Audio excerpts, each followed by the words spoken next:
Okay mga guys, nandito na po yung mga trabaho ni Jason.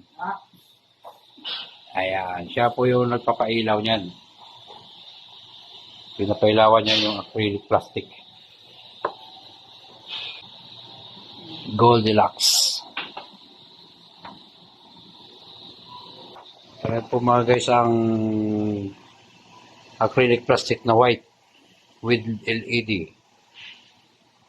Customer namin na Goldilocks.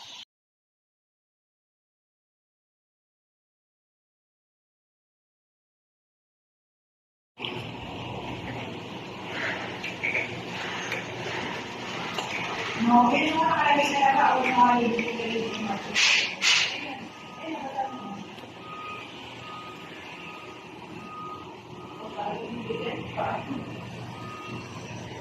21 hours ago, the official Jason has issued public advisory counting fake news post claiming Monday, March 11 as a national holiday. 14. We didn't prepare.